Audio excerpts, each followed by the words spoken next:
Open Classroom, c'est, avant d'être une entreprise, un projet entrepreneurial que mon associé Mathieu et moi, nous avons commencé il y a 20 ans, en 99. Avant d'être une entreprise, c'était un projet personnel qu'on a commencé pendant nos études, à créer en fait un site web pour apprendre aux gens à créer des sites web. Donc c'était une plateforme de cours en ligne.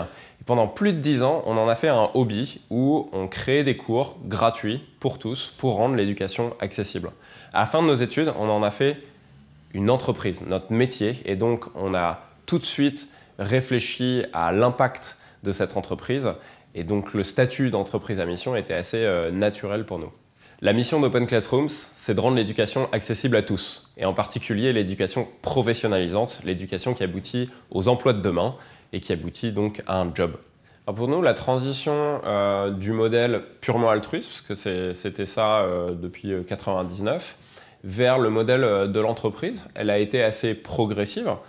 Mais cette transition, pour nous, elle n'est pas paradoxale, dans le sens où on pense que notre ambition est importante de rendre l'éducation accessible. Accessible, ça veut dire une masse de personnes très importante, partout dans le monde, à tous les âges, etc. Et pour atteindre ces personnes-là, il faut des moyens.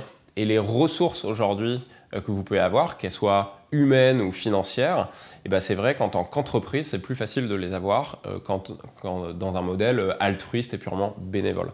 Donc on a fait le choix de l'entreprise pour avoir les moyens de notre ambition, les moyens de notre mission. Alors maintenant, comment concilier les deux?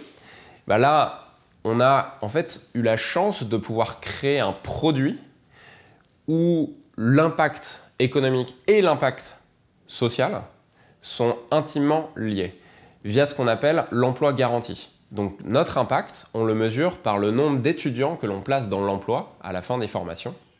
Et l'emploi garanti, qu'est-ce que ça veut dire? Ça veut dire qu'on vous garantit un job 6 mois après votre diplôme, au maximum. Si vous n'avez pas de job qui correspond à votre diplôme, on vous rembourse intégralement votre formation. Ça veut dire quoi? Ça veut dire que dès lors qu'on vend une formation, on va créer un job. Si on crée un job, on fait du revenu. Si on ne crée pas un job, on perd du revenu. Donc ça a un impact économique. Donc les intérêts sont liés. En fait, c'est pas faire de l'impact économique, faire du chiffre d'affaires, mais l'impact social n'est pas terrible, ou on fait de l'impact social, mais on va perdre du chiffre d'affaires ou du résultat. Non, là les deux sont intimement liés et au contraire, ils fonctionnent main dans la main, ce qui nous permet de ne pas forcément avoir beaucoup d'arbitrage de ce type, social versus économique. Le fait que nous soyons une entreprise à mission, ça change beaucoup de choses. Déjà, la première chose que ça change, c'est sur le recrutement, sur la marque employeur. Aujourd'hui, on a des générations entières, pas seulement les jeunes, qui ont une recherche de sens dans leur métier. Donc, ils souhaitent faire un métier qui a du sens. Et c'est vrai que ici, chez Open Classrooms, eh bien, on voit l'impact que l'on a sur les gens. On a des retours, des commentaires, des témoignages hyper poignant de personnes à qui on a réellement aidé à changer la vie. Et ça, en termes de recrutement et de marque employeur, c'est très fort. On a aussi les clients. En fait, on a des clients qui viennent sur Open Classrooms et nous choisissent grâce à notre mission, grâce à notre philosophie, grâce à nos valeurs, parce que à deux produits égaux, vous allez en fait choisir celui qui a probablement la mission et les valeurs qui correspondent le plus à votre philosophie. On est aussi attendu au tournant, dans le sens où vous ne pouvez pas uniquement dire on est une entreprise à mission sans avoir des comptes à rendre, parce que sinon il y a un risque de ce qu'on appelle du social washing, c'est-à-dire de dire oui, on a des valeurs, on a une mission, on a de l'impact, mais en pratique de manager, de gérer, de vendre à des choses qui ne sont pas du tout alignées à la mission. Donc pour ça, on a mis en place un comité d'impact qui réunit toutes les parties prenantes de notre modèle. Donc ça veut dire les étudiants, les employeurs, les alumni, les profs, les mentors, etc., etc. Et donc qui est chargé de contrôler l'adéquation entre notre exécution et la mission. Et chargé aussi de mesurer l'impact social que l'on a et de le publier. Donc c'est vraiment le gardien du temple, en fait, le comité d'impact, pour être sûr que notre mission, elle est toujours respectée à long terme. Alors nous, on amène une forme d'éducation qui est assez nouvelle, où on a une cible qui est souvent assez différente de l'école traditionnelle. L'école traditionnelle, par exemple, une école, nous, c'est plutôt du post-bac, on est plutôt sur la forme des adultes, on n'est pas sur le collège ou l'école primaire ou le lycée. Donc on est plutôt sur des écoles post-bac, type finalité bac+2, bac+5.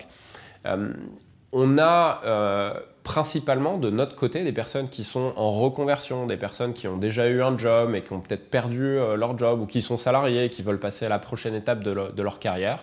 Il nous arrive aussi d'avoir des jeunes entre 18 et 24 ans, mais sur des publics qu'on appelle dits empêchés. En fait, les publics empêchés, qu'est-ce que ça veut dire? Ça veut dire que ce sont des personnes qui n'ont pas accès à un modèle d'éducation parce que, par exemple, ils sont en situation de handicap, ou ils habitent dans des zones rurales ou en outre-mer. Donc c'est des publics qui aujourd'hui n'ont pas beaucoup d'options alternatives en fait, et qui ont besoin d'un enseignement en ligne, à distance, pour pouvoir se former et trouver un job.